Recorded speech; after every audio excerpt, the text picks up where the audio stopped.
Amém?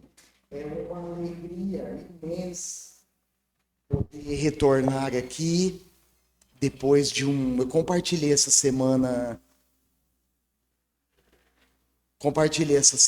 com os irmãos e irmãs que eu encontrei na reunião de oração e no pré-discipulado, que depois de um período sabático necessário, nós estamos retornando. Foi muito bom descansar, foi muito bom viajar, rever os familiares, os amigos. Em todo o tempo o Senhor nos conduziu e cuidou de nós. Irmãos, essa semana na realidade, de quando retornei para Três Lagoas, me veio dois temas no coração. Como é difícil, pregador da palavra de Deus, às vezes não vem nenhum, irmãos. Às vezes passa a semana, tá chegando quinta-feira, e o Senhor buscando, buscando, e não vem, eu já começo a ficar apavorado. Mas essa semana me ocorreram dois temas. E aí, então, eu perguntei para o Espírito Santo, o que eu falo? O que precisamos ouvir? O que o Senhor quer falar, instruir a sua igreja? Então eu entendi, ainda que na minha percepção fraca e falha, irmãos, eu percebi que era isso que Deus queria falar conosco, nos instruir nesse tempo. E deixa eu explicar aqui, porque essa reflexão, na realidade, ela vai nos conduzir num caminho muito profundo, muito intenso. Então vai exigir muito da nossa atenção aí, tá bom? Se você tiver com sono no momento da mensagem, eu te oriento, levanta um pouquinho, vai ali, toma uma água, joga uma aguinha no rosto e volta. E o objetivo aqui, irmãos, é trabalhar essa temática em dois momentos. Ou seja, eu não vou conseguir aqui agora, em meia hora, 40 minutos, transmitir tudo aquilo que eu tenho entendido de Deus nesses últimos dias que eu preciso compartilhar e transmitir para a igreja. Então eu vou tentar trabalhar essa temática em dois momentos e vou tentar também, num esforço grande, construir uma compreensão bíblica que seja objetiva e clara para vocês, tá bom? Nem sempre para mim é claro. Quando eu estou estudando a palavra de Deus, eu confesso que em muitas ocasiões há uma grande dificuldade de entender o texto, de fazer uma correlação com o contexto cultural, enfim, tentar entender, interpretar corretamente o que Deus está ensinando. Mas o tema é esse, ó, o reposicionamento da igreja. Voltar ao essencial e engajar-se na missão. Então, duas etapas. O primeiro, eu quero construir de uma maneira até simples, mas à luz das escrituras, o que é esse voltar ao essencial. E aí, num outro momento, na semana que vem, se Deus me permitir, eu vou trazer um olhar mais voltado para esse engajar-se na missão da igreja. E essa palavra aqui, reposicionamento, se você aproveitar a sua internet e digitar no dicionário online, vai aparecer lá. É um ato de reposicionar, ou seja, de ocupar uma posição diferente daquela que nós estávamos ocupando. Ou seja, se posicionar de uma maneira diferente. E eu tenho entendido, irmãos, eu vou falar aqui um pouquinho disso na introdução, que a partir do advento da pandemia, Deus tem ele tem mexido com a igreja dele. Deus ele tem trabalhado como ele tem feito ao longo da história. Tá certo? Se nós olharmos para o Antigo Testamento, nós vamos enxergar que diversos momentos da história do povo de Israel, Deus reposicionou o povo. Deus chamou o povo quando o povo saía do caminho. Deus chamava o povo de volta. Quando o povo desenvolvia uma postura pecaminosa, Deus enviava os seus profetas para trazer o povo de volta para o caminho da aliança, para a obediência à palavra. E eu tenho entendido, irmãos, e tenho procurado estudar sobre isso, ler livros sobre isso, que nesses últimos meses, nesses últimos 2 anos, para ser mais preciso, Deus, ele está agindo no mundo. E esse agir de Deus, irmãos, ele inclui certamente a sua igreja. E eu pergunto, quem é a igreja? Quem é o povo de Deus? Somos nós. Amém? Sou eu que estou aqui, você que está aí sentadinho me ouvindo. Somos nós. Nós somos as pedras vivas que Deus escolheu para construir esse edifício chamado igreja, que não é esse prédio aqui, que não são as coisas, os equipamentos que estão aqui, mas somos nós, irmãos. Somos nós, pessoas, seres humanos, aqueles que Deus resgatou de um histórico negativo, aqueles que Deus trouxe e mudou a realidade. Somos nós. Amém? E no início da pandemia, o início, na realidade, da pandemia, ele foi caracterizado por uma nuvem escura. Eu não sei se vocês vão concordar comigo, mas o que vocês ouvem precisam realmente pensar e julgar, principalmente à luz das Escrituras. Mas o início da pandemia foi marcado por uma nuvem escura. Sabe aqueles dias que parece que tem uma nuvem escura sobre nós? Não sei se você já vivenciou esses dias. Os dias que dá tudo errado, tá difícil, a gente tenta, o negócio tá travado, não vai, problema nos relacionamentos. Parece que tem uma nuvem negra sobre nós. E essa nuvem, irmãos, ela trouxe consigo vários questionamentos. Ela carregou, ela trouxe para nós incertezas, medo. Quem é que não ficou com medo da pandemia no início? Eu fiquei, irmãos. Por quê? Porque o medo, infelizmente, ele faz parte da realidade humana.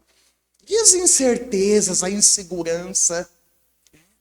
A sociedade civil, ela se abalou. O mundo se abalou, se perdeu.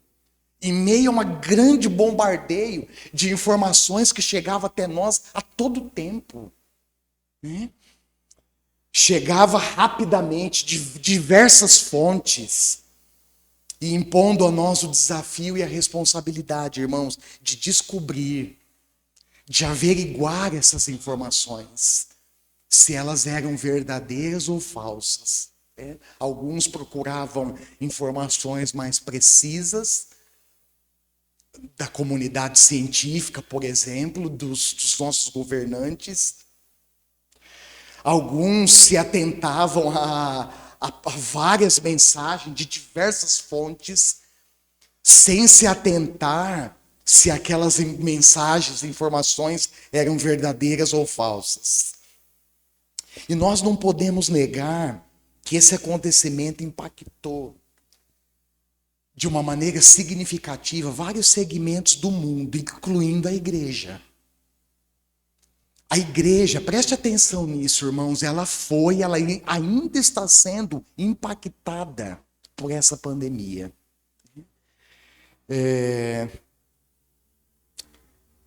Nós observamos isso na prática. Mas, como povo escolhido por Deus, nós iniciamos uma série de perguntas, de reflexões, como eu falei. Por exemplo, por que isso aconteceu? O que Deus está querendo comunicar à humanidade? Eu não sei se você em algum momento fez essas perguntas. Quem são os responsáveis De onde surgiu esse vírus mortal?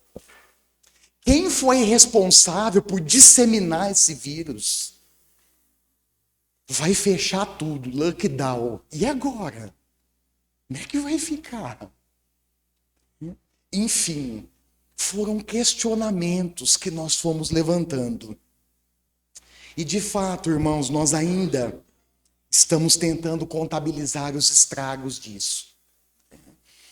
Infelizmente, estragos que afetaram todos nós de uma maneira mais direta ou indiretamente, todos nós fomos afetados.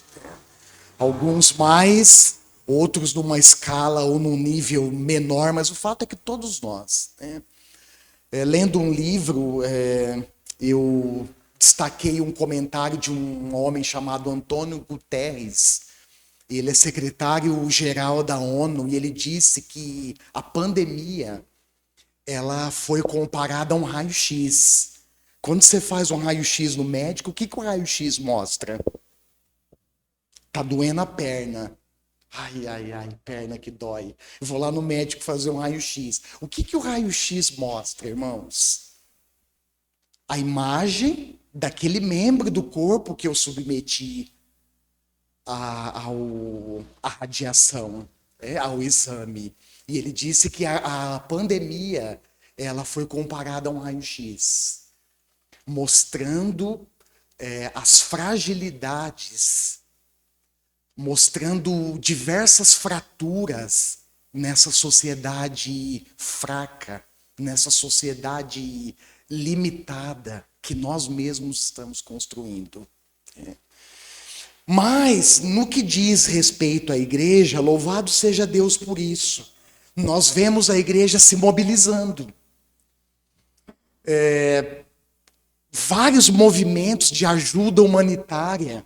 Olha que coisa linda. A gente viu a igreja se mobilizando. Levantando pessoas, levantando equipes, agentes de serviço, agentes de ação comunitária, social, e intensificando essa ajuda no Brasil. Isso é maravilhoso, irmãos. Esse é o trabalho mesmo da igreja. Nós precisamos se envolver com isso. E ao intensificar essa ação humanitária, a igreja destacou, sabe o quê? O valor e a importância do evangelho prático que transforma vidas.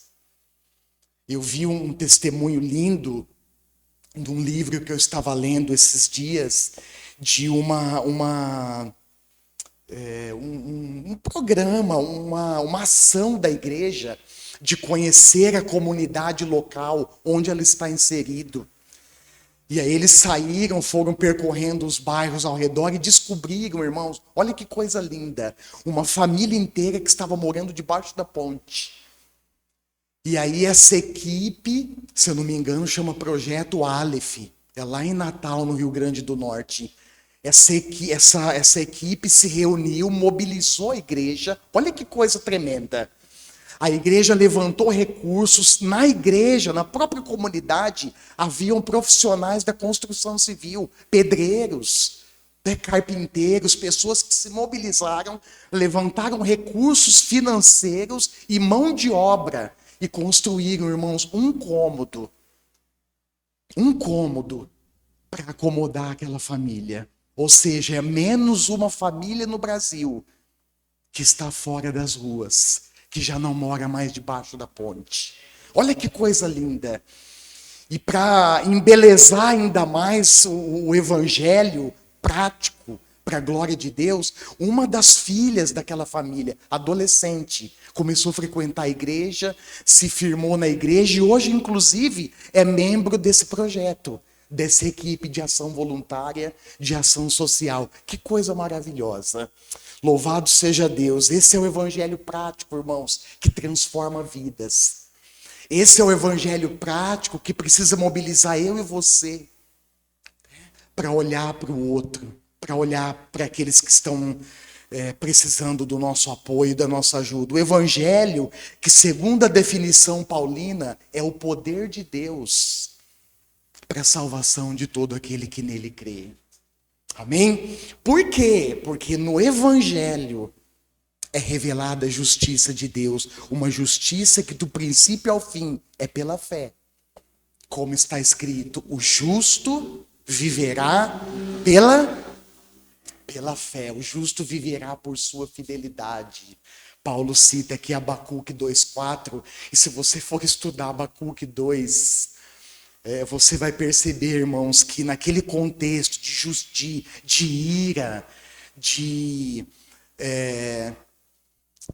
juízo de Deus, né? O profeta está dizendo que aqueles que serão livres, libertos desse juízo, dessa ira, são aqueles que vivem pela fé.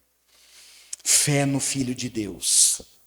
O cenário pós-pandemia, então nós temos aí um início de pandemia, nós temos um desenvolvimento de pandemia, e eu não sei se a gente pode falar se nós estamos num processo final de pandemia. Eu acho que ainda não. Acho que ainda não.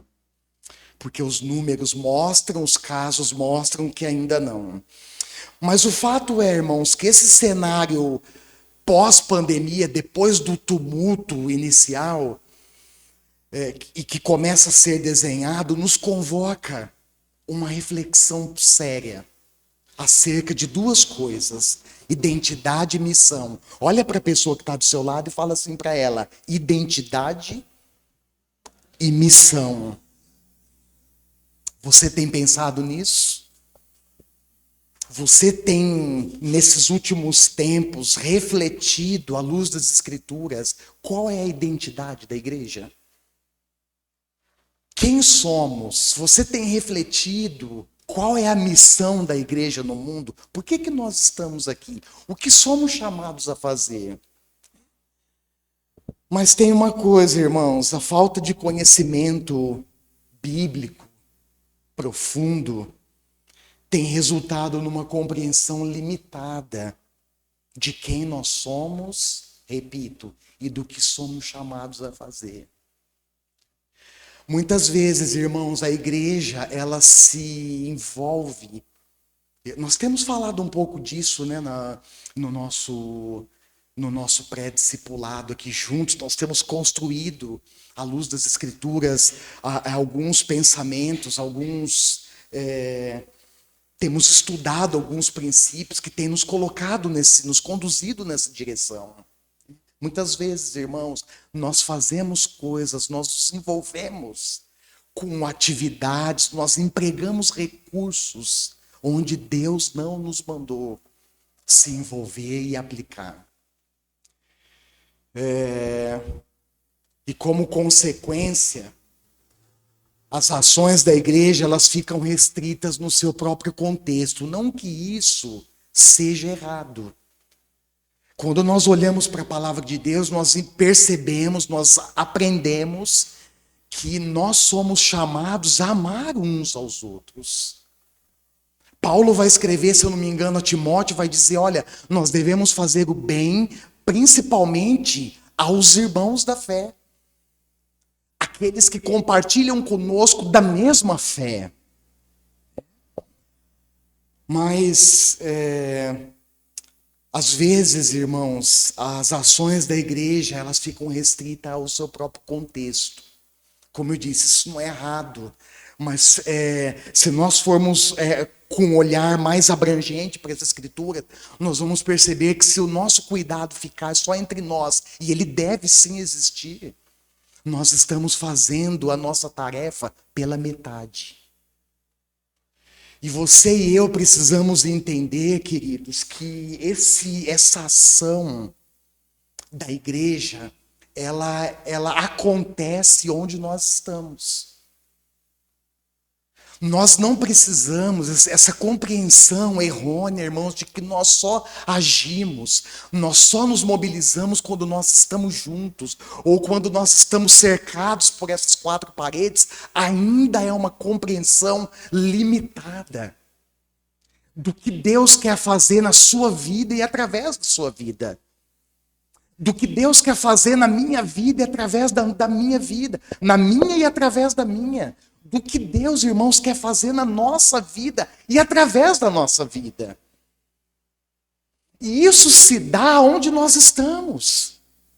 O evangelho, irmãos, precisa ser repartido, ele precisa ser compartilhado em casa, no trabalho, na escola, na universidade, no contexto de amigos, de relacionamento que você desenvolve no dia a dia ou nos finais de semana.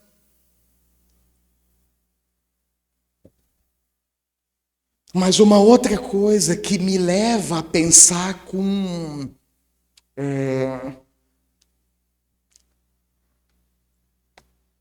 talvez com certo tipo de preocupação e desconforto.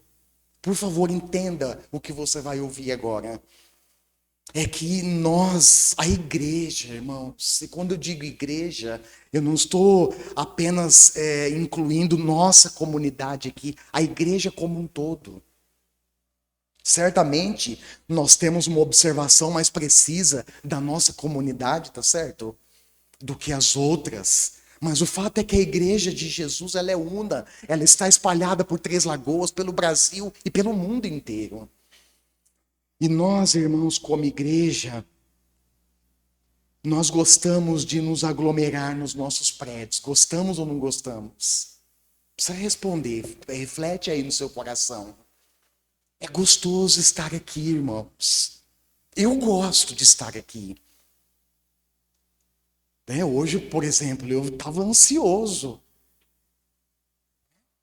Eu queria estar aqui.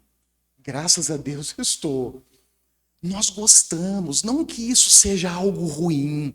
É bom, irmãos. É bom ou não é nos ajuntarmos? Sim ou não?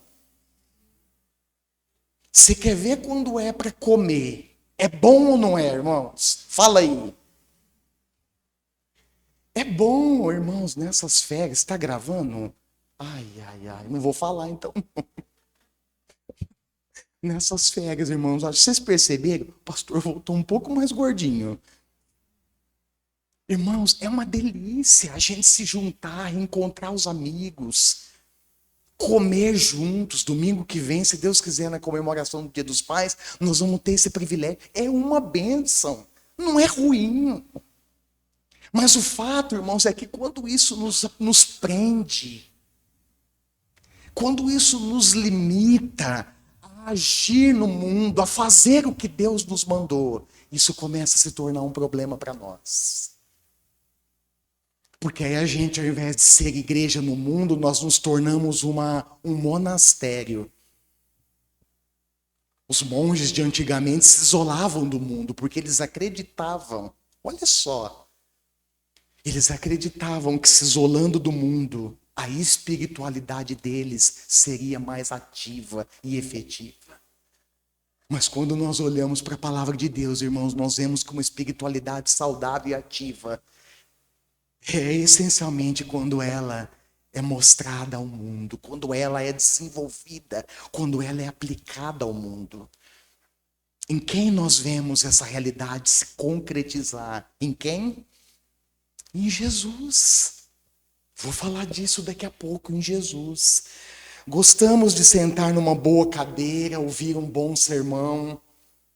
É bom, não é isso? É bom, irmãos. Gostamos de elaborar programas modernos que atraiam as pessoas. Nós gostamos, irmãos, de trocar palavras e ideias com aqueles que compartilham da mesma fé, das mesmas ideologias que nós desenvolvemos. Nós gostamos disso. Mas nós precisamos considerar, irmãos, a realidade que nos cerca. E eu levantei uma pergunta aqui dessa realidade para dividir com vocês. A pergunta é: e o mundo perdido? E o mundo perdido que ainda precisa de salvação? E os cativos e oprimidos que precisam ser libertos? Eu fico impactado e agora eu peço para você abrir a sua Bíblia, esse texto base que eu coloquei ali, Lucas 4, 14 ao 21, eu fico assim impactado com a profundidade dessa narrativa que Lucas inclui aqui. O primeiro discurso de Jesus na sinagoga, aonde ele havia sido criado, lá em Nazaré. Olha só, Lucas 4, 14 ao 21. Eu vou fazer leitura na NVI. Por favor, acompanhe comigo aí na sua Bíblia. Lucas 4, 14 ao 21. Jesus voltou para a Galiléia no poder do Espírito. E por toda aquela região se espalhou a sua fama. Ensinava nas sinagogas e todos o elogiavam. Ele foi para Nazaré, onde havia sido criado, e no dia de sábado entrou na sinagoga como era o seu costume. E levantou-se para ler. Foi-lhe entregue o livro do profeta Isaías. Abriu e encontrou o lugar onde está escrito: o Espírito do Senhor, presta atenção, o Espírito do Senhor está sobre mim, porque ele me ungiu para pregar boas novas aos pobres, ele me enviou para proclamar liberdade aos presos, recuperação da vista aos cegos, para libertar os oprimidos e para proclamar o ano do favor, ou o ano da graça do Senhor. Então ele fechou o livro, que na realidade não era um livro, era um rolo, num pergaminho, devolveu ao assistente e assentou-se. Na sinagoga todos tinham os olhos fitos nele, e ele começou a dizer-lhes: hoje se cumpriu a escritura que vocês acabaram de ouvir. Jesus faz uma interpretação, irmãos, ele traz o ensino pessoal dessa profecia de Isaías, porque ele mesmo estava ali, o ungido de Deus estava entre eles. E essa narrativa, ela além de confirmar o cumprimento da profecia de Isaías, capítulo 61, versos 1 e 3, também resume muito bem a missão do Filho de Deus. Olha lá para o texto: pregar boas novas aos pobres, proclamar liberdade aos presos. E essa libertação, ela tinha um cunho especialmente espiritual, porque quando Jesus encarnado se manifesta nesse contexto, irmãos, havia muitas pessoas aprisionadas, não só num contexto cultural, mas elas estavam aprisionadas espiritualmente. Elas estavam presas, cativas. E Jesus veio para proclamar liberdade a essas pessoas. Dar vista aos cegos, libertar os oprimidos e proclamar que é chegado o tempo do favor do Senhor. Queridos, eu quero chamar a sua atenção para dizer que durante o desenvolvimento do seu ministério, Jesus focou e se concentrou no que é essencial, irmãos. Eu acho que, especialmente quando eu olho para essa narrativa, que a igreja, ela precisa se reposicionar quanto ao que é essencial. Algumas passagens que eu listei aqui que reforçam essa realidade. Por exemplo, Jesus focou e se concentrou na pregação e no ensino. Alguns textos, se você quiser anotar aqui, talvez alguns eu leia, outros não, porque são muitos. Mateus 4, 12 ao 17, Mateus 11, 1. Esse eu quero ler. Mateus capítulo 5 até o capítulo 7.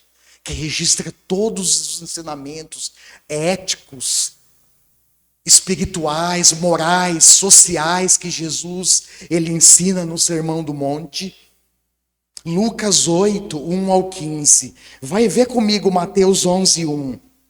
Abre lá. Você que é rapidinho de endereço.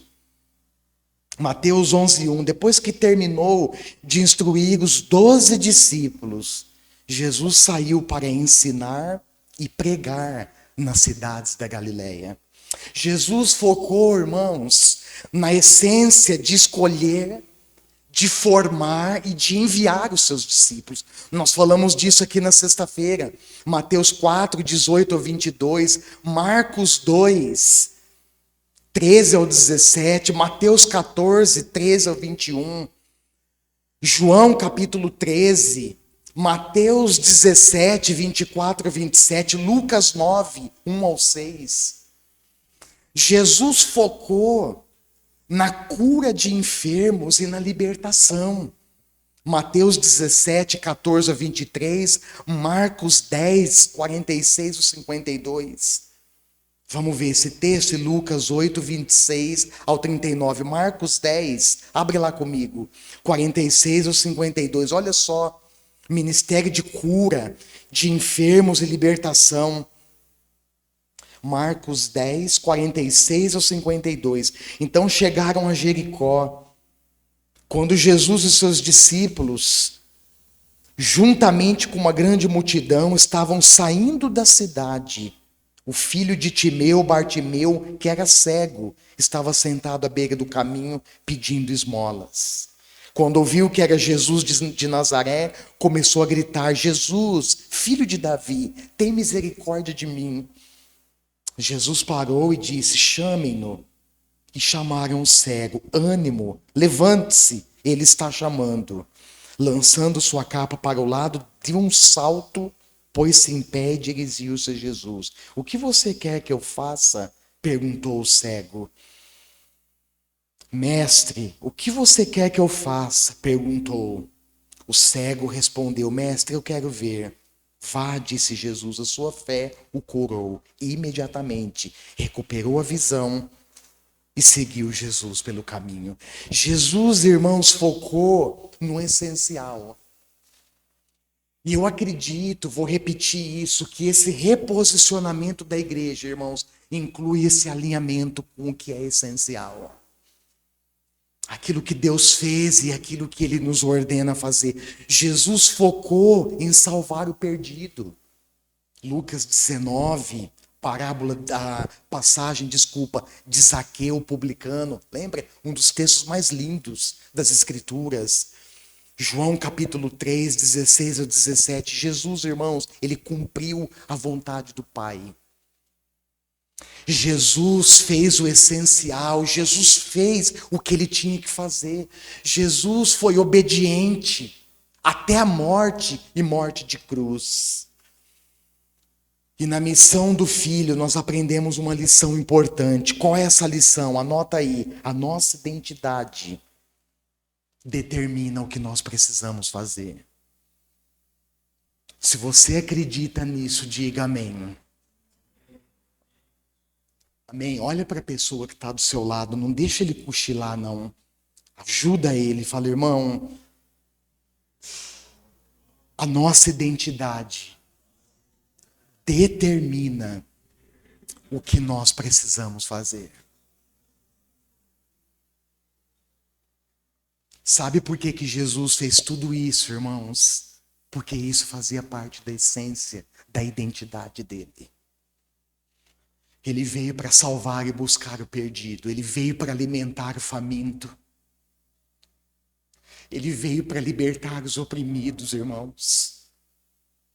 Ele veio para dar vista aos cegos. Quando eu leio essas passagens da cura de cegos, irmãos, eu fico maravilhado. Talvez para nós hoje, e principalmente para nós que enxergamos, que temos visão, parece algo, um milagre comum. Mas não existe, grava isso que você vai ouvir agora, não existe milagre comum, porque milagre é sempre extraordinário. É sempre extraordinário, irmãos. Eu fico imaginando, refletindo um pouco na dificuldade naquele contexto, ainda hoje, lógico, mas naquele contexto ainda mais, porque não havia as facilidades que um cego ou um deficiente visual tem hoje. Eu fico imaginando, irmãos, as dificuldades impostas pela própria sociedade que marginalizava essas pessoas. E esse certo... Como que é o nome do cego aqui? Timeu, né? Filho de Bartimeu, filho de Timeu. Pensa num cara de fé, irmãos, que quando ouviu o alvoroço, procura saber o que era. Olha, informaram ele, é Jesus de Nazaré passando. Talvez, irmãos, ele tenha pensado, é a minha oportunidade, é a minha chance. Que talvez eu não tenha outra. Então ele passa a gritar, Jesus, Jesus, filho de Davi. Ele reconhece, irmãos. Ele reconhece quem é Jesus.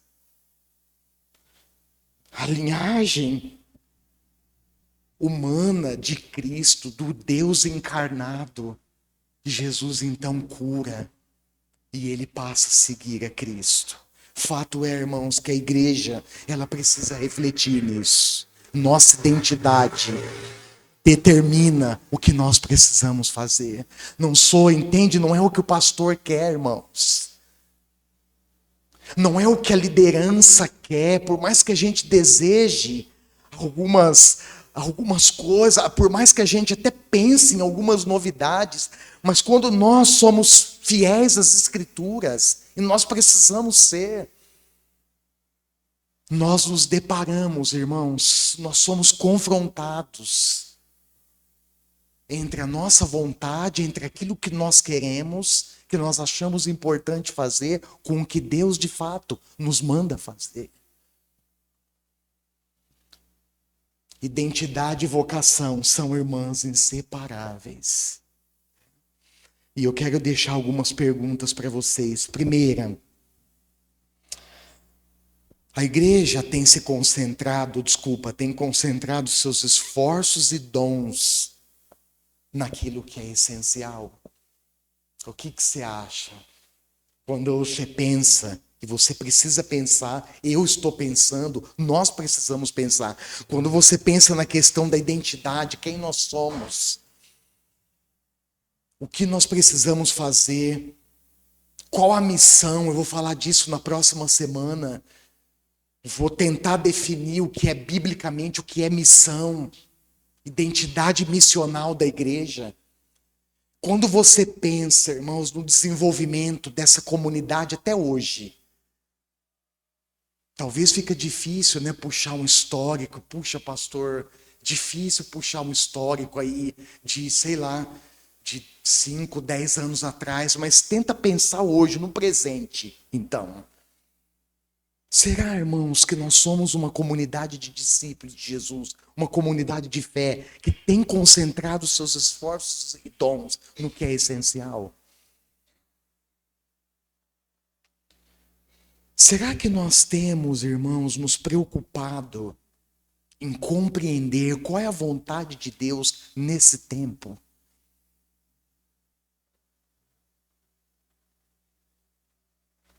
Quando você pensa em igreja,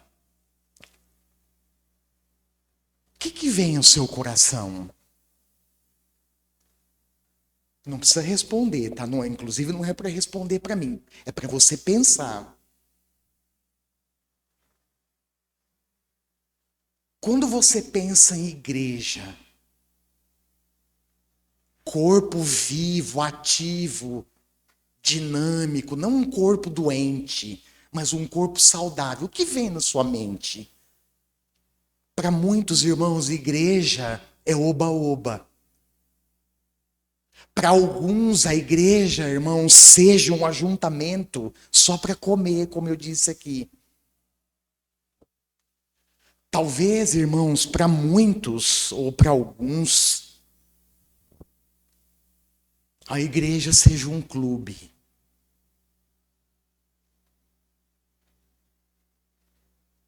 Talvez para alguns a igreja seja promoções, eventos, programas.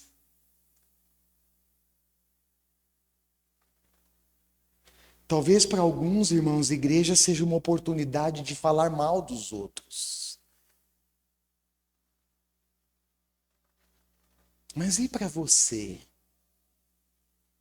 Quando você pensa o que é ser igreja, o que vem na sua mente?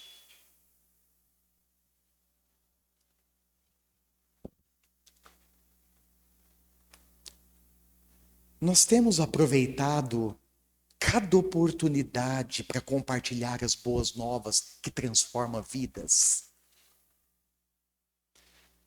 Irmãos, eu penso, quando eu olho um cenário que foi desenhado desde o início da pandemia,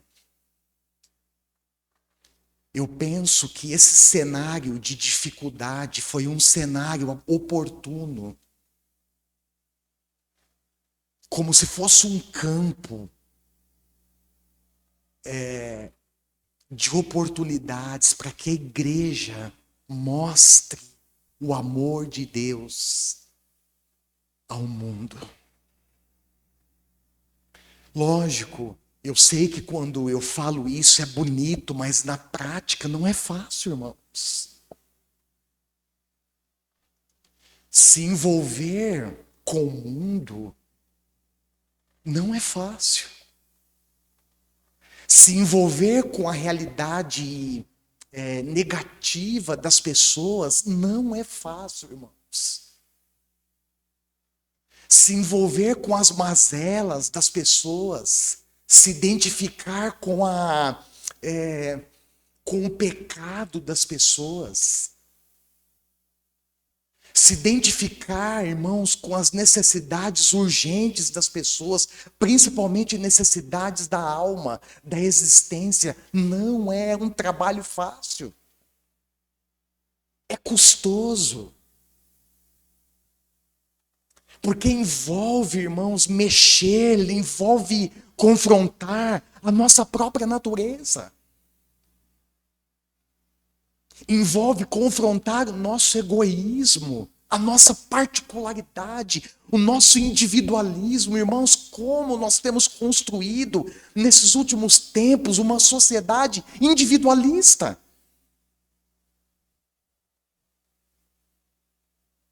Como é difícil, irmãos, nós lidarmos com a questão, por exemplo, do consumismo.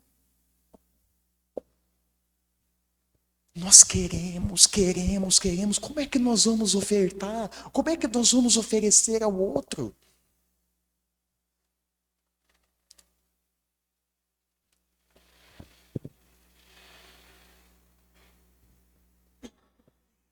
E eu quero, já caminhando aqui numa transição para o encerramento, eu quero dizer, irmãos, que se nós observarmos com mais atenção as palavras e as ações de Jesus, e se tem uma coisa que nós identificamos em Jesus é que as suas palavras elas eram coerentes com as suas ações.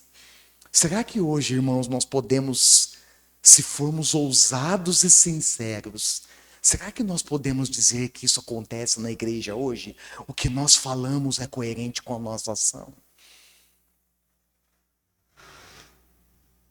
Vou um pouco mais no pessoal. Quero mexer um pouco mais com o seu íntimo.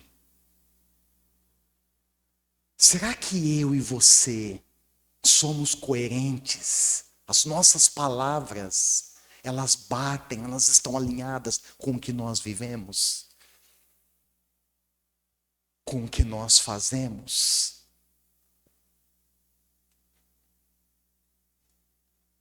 A igreja, irmãos, grave isso, precisa aprender. Nós estamos nesse caminho, por incrível que pareça.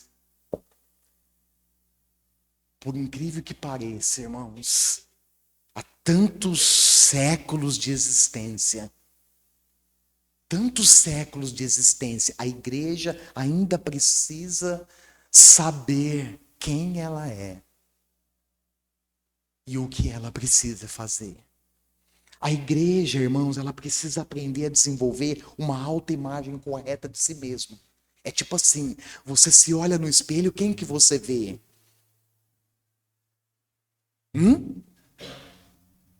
Isso, você mesmo.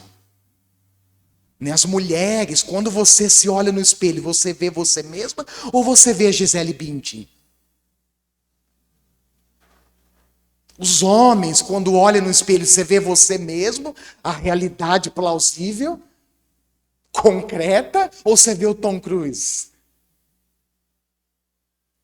Se você perguntar para mim, eu queria ver Tom Cruise aqui. Poxa, eu sou o Tom Cruise? Não, sou eu mesmo. Nesse corpício. Como é que fala? Malhado. Nesse corpício em forma. Sou eu mesmo. É isso que nós precisamos, irmãos, olhar e desenvolver uma autoimagem correta de nós mesmos. Quem nós somos? Eu não vou entrar aqui no livro de Apocalipse, nas cartas para as igrejas, porque ali Jesus, a igreja está olhando para ela mesma e se achando, né? Mas Jesus olha para a igreja com o olhar dele. E ele aponta o quê? Os pontos positivos e os pontos negativos. Uma das igrejas, lembra qual é? Ele fala, olha, você abandonou o primeiro amor. Quando Jesus olha para nós, como igreja, qual é a imagem que ele desenha de nós, irmãos?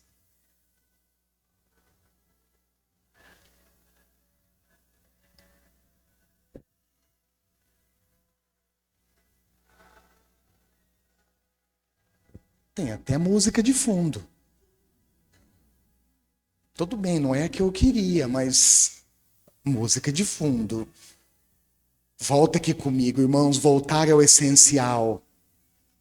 Pensando no reposicionamento da igreja em relação à sua identidade e missão, significa dar atenção ao que Jesus nos deixou, ao que ele nos ordenou.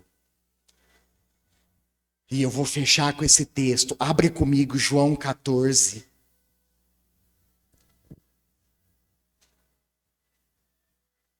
Nessa narrativa joanina, João, ele narra um discurso feito por Cristo. Olha que interessante. João 14. Ele narra um discurso que Jesus fez antecedendo a sua prisão e a sua crucificação.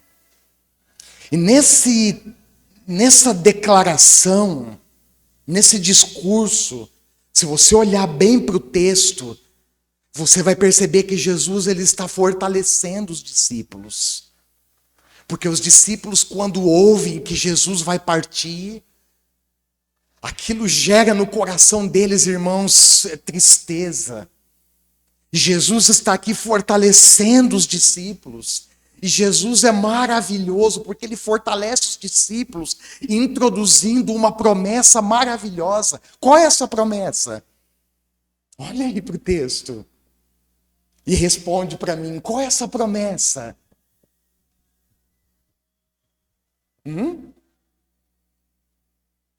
Vou dar um tempinho para você achar aí no texto. Ela está aí. Isso, a manifestação do Espírito Santo. Jesus diz, olha, eu volto para o Pai. Mas o Pai enviará outro Consolador, o Espírito da promessa. Oh, aleluia! O Espírito da verdade, que o mundo não pode conhecer. Mas ele estará em vocês e habitará em vocês para sempre. Irmãos, o Espírito Santo habita em nós. O Espírito Santo habita em mim, habita em você. Aleluia! E é essa promessa que Jesus está enfatizando aqui, injetando um ânimo nos discípulos que estavam desanimados, entristecidos. E é justamente nesse momento importante, irmãos, de transição, possível transição, que ele voltaria para o Pai. E Jesus ali, ele enfatiza um princípio fundamental para os seus discípulos. Qual é esse princípio? É o princípio da obediência. Nós precisamos integrar, irmãos, grava isso, integrar, unir conhecimento e prática. Aquilo que nós ouvimos de Deus, aquilo que nós aprendemos da palavra, precisa se traduzir em efetividade, em ações concretas na nossa vida. Em ações concretas que não vai trazer benefício só para nós, mas vai trazer para os outros. Nós falamos aqui sexta-feira, Uma das marcas principais de um discípulo autêntico de Jesus, o que é? É a obediência. É fazer, irmãos, o que Deus nos manda, obediência. Entenda isso, não é um serviço subserviente. Mas obediência, irmãos, é conformidade. É entrar em conformidade com aquilo que Deus manda. E olha lá, João 14, 15 ao 17, eu quero fazer essa leitura. Palavras de Jesus, olha o que ele está dizendo para os discípulos. Se vocês me amam, quem aqui ama Jesus? Levanta a mão. Quem aqui obedece Jesus? Levanta a mão.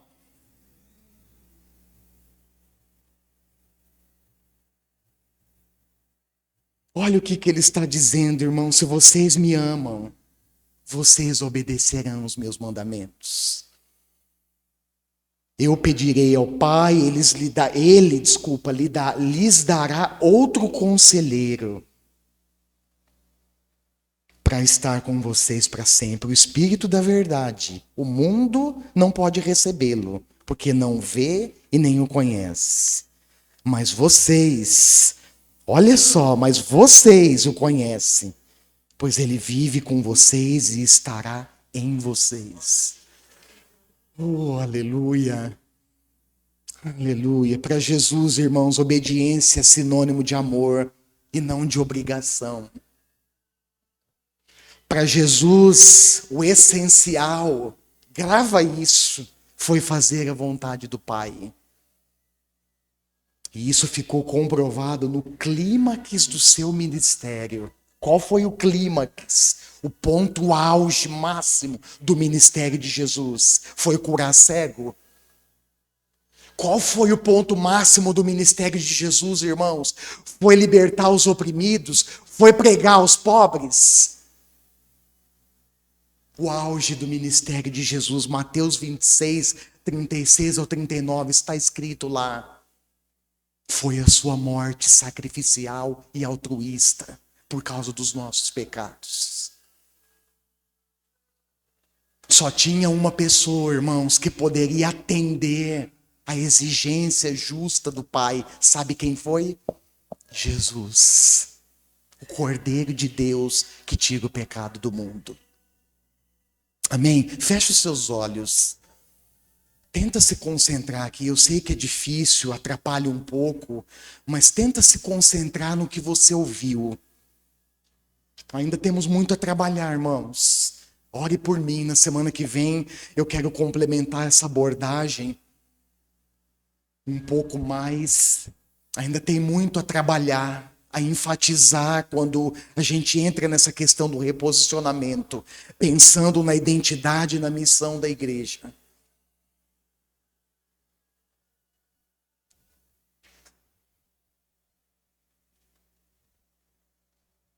Pense na você que é a igreja de Jesus. Qual tem sido a sua postura? Qual tem sido nossa postura, a nossa conduta, as nossas ações? Qual tem sido, de fato, a sua e a minha compreensão acerca do que é ser igreja? Qual tem sido a minha e a sua compreensão da missão da igreja? Ou seja, quem somos e o que somos chamados a fazer? Por que estamos aqui, irmãos? Por que Jesus instituiu a sua igreja?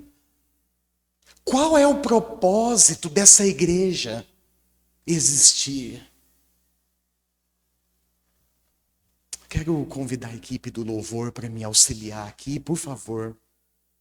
Enquanto você pensa e reflete, e eu quero dizer, irmãos, a vocês que essa reflexão ela não pode terminar aqui. É uma reflexão que precisa continuar na sua casa, que precisa continuar no seu dia a dia. Pense nisso. Volte-se para as Escrituras Sagradas. Vasculhe, busque, pense mais sobre o assunto. Não se limite a ficar apenas com o que você ouviu, com o que eu reparti, uma parcela que eu reparti contigo nessa noite. Não se contente apenas com isso. Vá fundo, busque mesmo. Quem somos, o que somos chamados a fazer. E também vai se preparando aí no momento de oração individual, oração introspectiva, ou seja, aquela que você olha para dentro de você mesmo e principalmente convida o Espírito Santo a olhar para você, a passar um check-up, um raio-x. Nós vamos participar, irmãos, da mesa do Senhor daqui a pouco. E o apóstolo Paulo, instruindo a igreja aos Coríntios, ele diz, olha, examine-se o homem a si mesmo. Examine-se o homem a si mesmo. E só depois desse autoexame, coma o pão e beba o cálice. Porque todas as vezes que nós comemos o pão e bebemos o cálice, nós estamos anunciando a morte do Senhor até que Ele venha. É um grande privilégio, queridos, mas também uma enorme responsabilidade participar do corpo e do sangue de Cristo. E essa responsabilidade, ela envolve você. Não pense você que está ausente, não pense você que está distante, que você não tem participação de responsabilidade nisso. Tem sim. Se um dia você ouviu a voz de Jesus, se um dia você se entregou a Ele, se um dia você se propôs, você aceitou o desafio de segui-lo, você está inserido nessa. Você está inserido nessa responsabilidade. A ceia, irmãos, é um momento de comunhão tão lindo da igreja. A ceia também é um memorial eterno do sacrifício de Jesus por nós. Sacrifício que nos salva, que nos salvou. Sacrifício de redenção completa. Mas também, irmãos, com gratidão, olhando para esse sacrifício, é um momento de renovar o nosso compromisso com o Senhor, de renovarmos o nosso compromisso com a Sua palavra, de renovarmos essa noite. Pense nisso, se posicione a partir disso, de renovar o seu e meu compromisso com a obediência à palavra de Deus. Renovarmos o compromisso, irmãos, de realinhar a nossa vida com a palavra de Deus, de checar aquilo que não está em conformidade e submeter mais uma vez ao senhorio de Cristo e à autoridade da Sua palavra. É o momento, irmãos, aproveitando o que nós ouvimos essa noite, de nos reposicionarmos. E reposicionamento é isso, assumir uma nova postura, é abandonar uma velha postura de comodismo, de negligência, de desobediência, assumir uma nova postura diante de Deus, diante da Sua palavra, diante da Sua igreja, de voltarmos ao essencial, de sabermos quem somos, o que somos chamados a fazer, de obedecer a palavra de Deus, de sermos apaixonados por Sua palavra, de nos tornarmos discípulos verdadeiros, não apenas nominais, de palavras, mas de fato e de verdade. Deus está nos chamando essa noite a um reposicionamento, irmãos. Você que está em casa, está acompanhando aí, você que talvez vai acompanhar depois essa mensagem, Deus está nos chamando a um reposicionamento essa noite.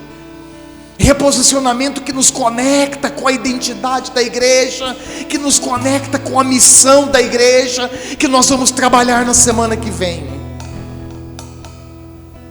E não somente isso, um reposicionamento pessoal, de realinhar a nossa vida, de realinhar os nossos pensamentos, de realinhar os nossos projetos e sonhos com a vontade de Deus, com o propósito do Senhor para nós. Ore ao Senhor, fale com Deus, aproveite esse tempo, Se for preciso confessar pecados, irmãos, se for preciso abandonar ações e posturas erradas, desordenadas, desorganizadas, faça isso agora.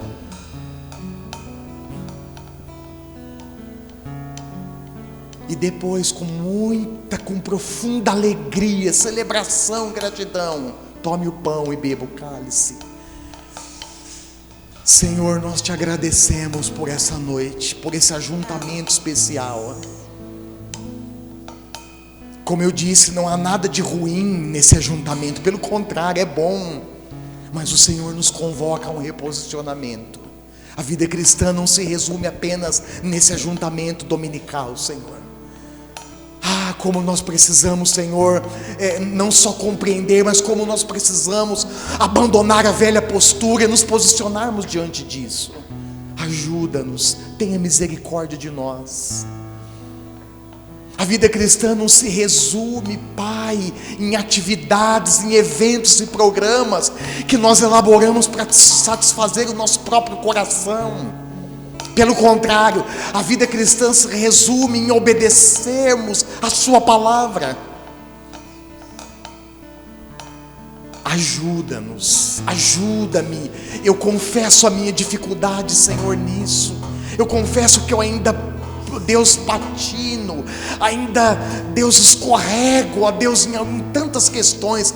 Ajuda-me, ajude os meus irmãos, ajude as minhas irmãs a repensar o que é ser igreja, a repensar a missão de cada um de nós, no contexto onde nós estamos inseridos. Amém? Fique de pé no seu lugar, ponha assim a mão no seu coração, receba a bênção de Deus. Tenha uma semana iluminada pelo Espírito Santo, uma semana não só de reflexão, mas de ação, em relação a tudo que nós começamos a ouvir aqui hoje. O amor do nosso grande Deus e Pai, a comunhão, a graça, a consolação e o poder do Espírito Santo para sermos testemunhas de Jesus Cristo aqui em Três Lagoas e em qualquer parte do mundo. Seja sobre a sua vida, meu irmão, seja sobre a sua vida, minha irmã, e seja sobre a vida de todo o povo de Deus, hoje e para todos sempre. Amém. Amém.